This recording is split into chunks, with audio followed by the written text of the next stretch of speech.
No último dia do 11º Congresso de Comunicação e o 14º de Design e Moda, que tem como tema a criatividade e temas contemporâneos, a reitora Rosicléia Rawage do Prado, da Universidade Dinâmica das Cataratas UDC, falou com os alunos e deu parabéns aos professores pela organização do evento. Parabéns a vocês por estarem participando do Congresso.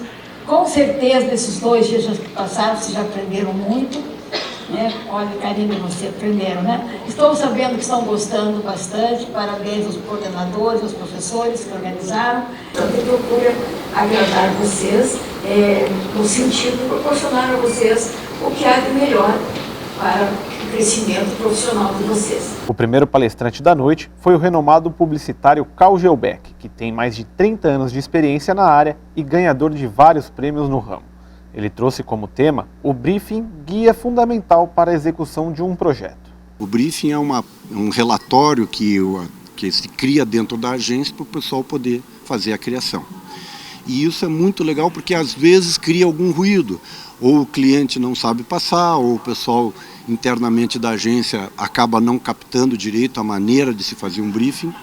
Então é isso que eu vou passar hoje, vou passar dicas, vou passar informações, alguns depoimentos, alguns filmes, vou explicar bem como funciona um briefing moderno ou uma maneira bacana. Mas mais do que um briefing, a parte burocrática que é um briefing, eu vou falar muito da importância hoje do aluno ou do profissional estar ligado, estar hiperconectado, estar com muitas informações. É uma pessoa que tem que ler muito, tem que estudar muito, tem que ter conhecimento de tudo que está à sua volta. Com isso ele vai conseguir criar um briefing melhor e até criativo. Internamente, dentro de uma agência, quando acontece um ruído em um briefing, a gente chama de refação, né? Porque daí tem que refazer a campanha, não ficou legal. Puxa, mas o que houve? O cliente não gostou. Mas vocês não falaram tal coisa, eu tinha pedido ou não pediu. Mas agora que é isso? Então isso gera dentro de uma agência um volume grande de refação, de material, de voltar para estúdio, horas do profissional, horas do redator, que daí está refazendo alguma coisa e isso é ruim. E agora uma campanha que foi e o briefing talvez não tenha sido bacana ou não tenha sido feita uma interpretação de uma pesquisa, por exemplo, aí pode dar um prejuízo danado para todos os lados, né? O mundo está passando por uma nova revolução, né? Tem as industriais, digitais, e agora estamos aí vivendo um IA aí, né? Eu percebo que está cada vez... infelizmente o mundo está mais ansioso, né? Uma maneira global, né? Ele está muito ligado, está muito ansioso, está muito rápido, está se perdendo um pouco de... não é credibilidade, mas está se perdendo, está muito rápido demais, e eu acho que as pessoas estão um pouco, eu estava até comentando, estão um pouco nervosas, assim, então estão perdendo um pouco a elegância, né? E isso é ruim para a publicidade, porque acaba ficando uma coisa muito direta, muito varejo, e isso é ruim porque daí a criação acaba não aparecendo da maneira que devia. O congresso também teve a participação de 2 egressos de comunicação da UDC. A primeira foi a publicitária Mirela Lopes, que tem muito conhecimento na área de mídia digital e já trabalhou com empresas do Brasil e do mundo. Eu comecei aqui, como aluna da UDC em 2017, na turma de 2017. Me formei em 2020, durante a pandemia. Mas desde o início, assim, eu sempre busquei, estar sempre envolvida nos trabalhos e projetos da faculdade. Então, desde sempre, eu entrei ali na agência Idearia, fiquei quase 2 anos ali com o pessoal. Depois disso, eu busquei outras oportunidades, então eu comecei estagiando numa agência daqui de Foz mesmo, na Dona Jurema. Aí me surgiu a oportunidade de eu ir para Curitiba, para outro mercado. Lá hoje eu estou na agência Sales Punch, que é um dos braços digitais da agência Quente Shop, que é bem consagrado aqui no Paraná também.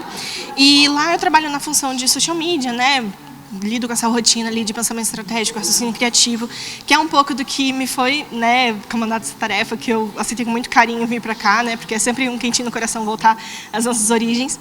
Mas eu vim trazer aqui para a galera um pouco dessa ideia de como que é a rotina realmente trabalhando dia a dia de agência, prazo, como que funciona a nossa cabeça, né? E dar algumas dicas, né? Alguns toques para o pessoal que está se formando agora.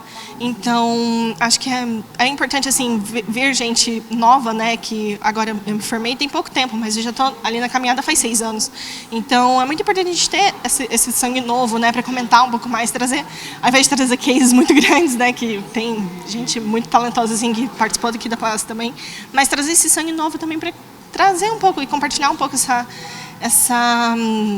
essas ideias, né, e essa rotina de como que é, de fato, na prática, que eles vão estar ali no mercado profissional, né, daqui um ano, 2 anos, né.